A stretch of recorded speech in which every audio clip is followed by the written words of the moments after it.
आगरा विकास प्राधिकरण और स्थानीय प्रशासन के खिलाफ आज किसान नेताओं का अनोखा प्रदर्शन देखने को मिला। किसान नेता सर्किट हाउस से लेकर आगरा मंडलायुक्त कार्यालय तक जमीन और सड़क पर लेटते हुए आगरा मंडलायुक्त ऋतु माहेश्वरी के ऑफिस तक पहुंचे। इस दौरान किसानों में खासा आक्रोश भी देखने को मिला, तो वहीं एडीए के खिलाफ जमकर नारेबाजी भी की गई। अब आपको बताते हैं किसान नेताओं का अनोखे प्रदर्शन के पीछे कारण क्या है। पूरा मामला inner ring road land parcel भूमि अधिग्रहण से जुड़ा हुआ है। जो आगरा जनपद में जो जेकबी ग्रुप से और एडीए से सरकार से जो समझौता किया गया था 2008 में 9-10 में किसानों की ज़मीन को लिया गया inner ring road land parcel interchange के नाम पर, जो कि एक रेट निर्धारित किया था 648 रुपये, परंतु उसमें अधिकारियों ने बहुत बड़ा गेम किया, बहुत बड़ा घोटाला किया। किसानों की ज़बरदस्ती जेल का भय दिखा करके, सरकारी संपत्ति दिखा करके उसको किसानों से कुछ ना मात्र में खरीद करके, जब सरकार की ज़मीन हो जाती तो उसे बैनामा करने का या कराने का अधिकार किसी के पास में नहीं रहता। किसानों से ज़बरदस्ती बैनामा कराए और जो जिन्होंने कराए वो भूमि माफिया लोग हैं, अधिकारियों के परिवारजन हैं, अधिकारी लोग हैं। उन्होंने 1902 रुपये वर्ग मीटर का लिया, किसानों को केवल 648 रुपये कर दिया। जब इसकी जांच हुई तो उसमें 114 के लगभग अधिकारी कर्मचारी भूमाफिया इसमें फंसे हुए हैं। 126 करोड़ रुपये का लगभग का घोटाला है। हमने इसकी सीबीआई जांच की मांग की है।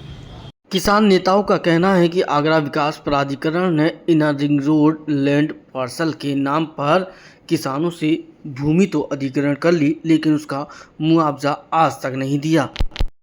किसानों की ये ज़मीन ज़बरदस्ती अधिकृत की गई थी। 648 के भाव से किसानों को मुआवजा दिया, जबकि उन्होंने 1902 के हिसाब से ज़मीन खरीदी। लगभग 15 गांव के किसानों को तो आज तक मुआवजा नहीं मिला है। इसी मजबूरन आज सड़क पर लेटकर अपनी आवाज़ को सरकार के कानों तक पहुंचाने के लिए प्रदर्शन करने को मजबूर हो रहे हैं।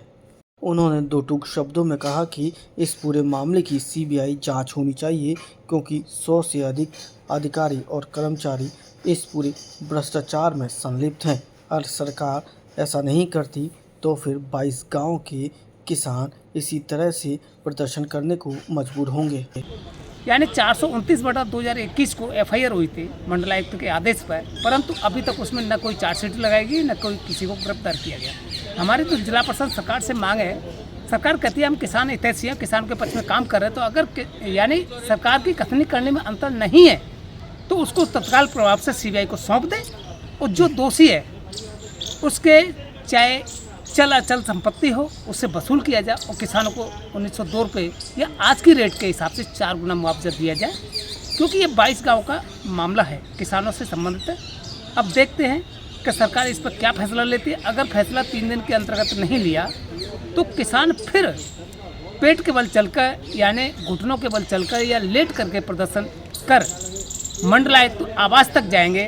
फिर भी अगर मंडलायुक्त महोदय या पुलिस कमिश्नर महोदय इस पर कोई कार्रवाई नहीं करते हैं तो फिर आगे की रणनीति बनाते हुए मुख्यमंत्री के आवास पर फिर अनशन भी करेंगे, घुटनों के बल भी चलेंगे। इसकी जिम्मेदारी यूपी के मुखिया की होगी।